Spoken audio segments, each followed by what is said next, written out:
Let's go ahead and take a look at our objective. Our objective today is we will be able to use ratios to compare two quantities. This is a review lesson. The reason why we're doing this review lesson today is because tomorrow we're going to build on it a lot. So we need to make sure that we just remember exactly what ratios are and how we use them. Just like always, if you're able to print out the lesson, awesome. Otherwise, use that piece of blank paper and fold it into fourths. And remembering our two rules of everyone tracks, so pausing and rewinding whenever you need to, and also everyone tries. Let's go ahead and get started with our first question on our do now. For our do now, we have Juan is baking a cake. For every 2 cups of flour, he needs 6 cups of butter. If Juan has 4 cups of flour, how much butter will he need?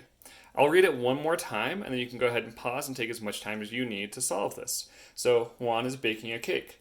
For every 2 cups of flour, he needs 6 cups of butter. If Juan has 4 cups of flour, how much butter will he need?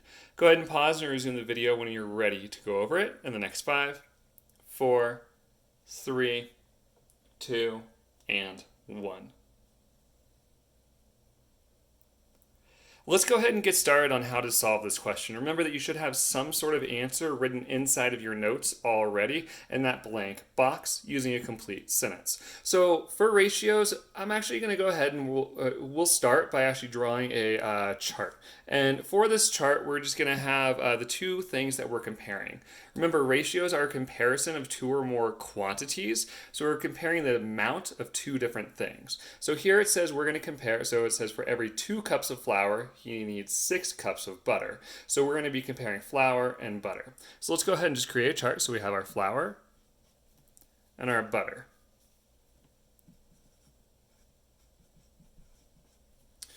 Now, this is saying that for every 2 cups of flour, so under flour, let's go ahead and write 2, we're going to have 6 cups of butter.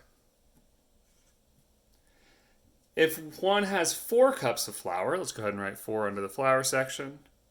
How many cups of butter will he need? So this is what we need to figure out. What will that number be? In order to do this, just a reminder, we're going to be looking for what our rule is here. So in order to turn a 2 into 4, we have 2 possible rules. You could have either plus 2 or times 2, right? Because 2 plus 2 is 4, or 2 times 2 is 4. For ratios, we're finding an equivalent ratio. So just like if we're finding an equivalent fraction, we're going to use multiplication. So we're just going to be using multiplication. So whatever we do to one side, we do to the other. You already know that. So our rule here is going to be the exact same times 2, meaning that 6 times 2 is going to give us 12. So he would need 12 cups of butter, and that's it. So Juan would need 12 cups of butter, and that's our answer. It's as simple as that. Let's go ahead and get started with another question just to make sure we fully understand it and just to make it a little bit more challenging here.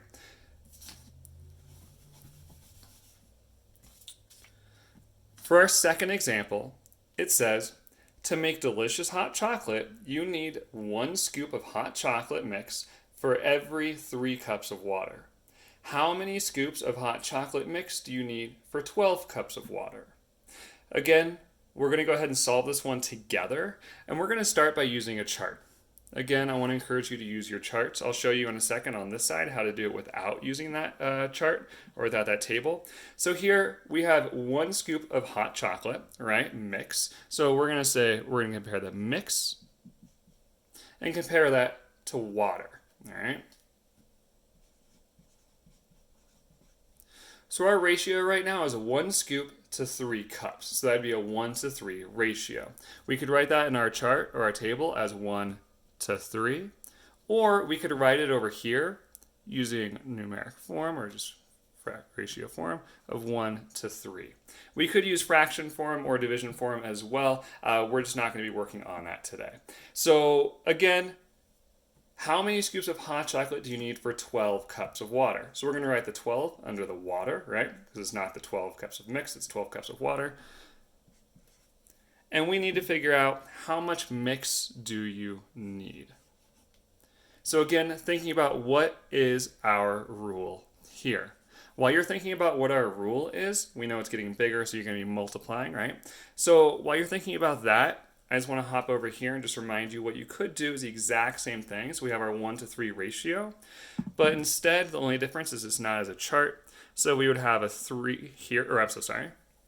We'd have a 12 here, all right? Because we have 12 cups of water. And our ratio is just figuring out what would go there. So it's basically the exact same thing, but we just didn't draw a table. Table helps us organize just a little bit more, so that's why we're using that today. So here, our rule would be times 4, because 3 times 4 is going to give us our 12, right? So that means whatever we do to one side, we do to the other. So this rule will also be times 4. That means 1 times 4 is just going to give us 4. So we would need 4 scoops of mix, 4 scoops of our hot chocolate mix in order to make, in order for our ratio to be correct of 4 to 12, all right? So this is all we are doing. Again, this is just a very quick review lesson. We're not going into super detail here. We're going to go ahead and get set up for the next question, and you're going to try that one on your own. Question number 1 is a little bit different, and we'll talk about how it's a little different in just a minute. It's really just different, actually, I'll just tell you now, for how you write your answer. So for this question, part A, and there is also part B. So part A is for every 4 pairs of red socks Eric owns, he also owns 7 pairs of black socks. If Eric has 12 pairs of red socks, how many pairs of black socks does he own? For this one, you are going to go ahead and solve this on your own, but just as a heads up, when you get to part B is just asking you to explain your thinking. So it's saying in order to receive full credit, you need to answer the questions in the boxes below, and you must use complete sentences. So question 1 is just, how did you find your answer? Did you draw a table? Did you use ratio or numeric form, maybe even fraction or division form? And then if Eric keeps buying socks and has 16 pairs of red socks, how many black socks will he have? So it's building on it and asking you another question here. We will go over the answer for part A in just a minute, but part B is going to be on your own. So I'm going to go ahead and just move this off to the side. I want you to go ahead and pause it and take as much time as you need to solve this question. Go ahead and pause in the next 5, 4, 3, 2, and 1.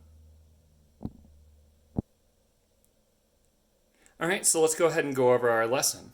So we know that for our ratio is going to be socks. So it's going to be red socks to black socks. So I'm going to go ahead and create that table right there, or that chart. And we're going to have our red socks and comparing it to our black socks. So let's fill that in on the other side. So our ratio is for every 4 pairs of red socks, he owns 7 pairs of black socks. So we're going to write a 4 under our red and our 7 under our black. And so it's saying if he has 12 pairs of red socks, so we're going to write a 12 under our red, how many black socks would he have, or how many pairs of black socks would he own? So again, just a quick review, our ratio, our main rule here is going to be times 3, because 4 times 3 is our 12. And whatever I do to one side, I do to the other. So we have our times 3 here. 7 times 3 is 21, and that means that Eric will have 21 black pairs of black socks. Now, for part B, it's asking you to explain your thinking. Just explain how you found your answer. That's all we're looking for on that. But make sure you do use complete sentences, or your lesson will end up getting returned back to you. Go ahead, finish this up for part B, and then go ahead and start working on question number 2, and then working all the way to our exit ticket. If you have any questions, you know how to get a hold of me. Please call me or text me if you need anything. Have a great day, and I'll see you guys tomorrow.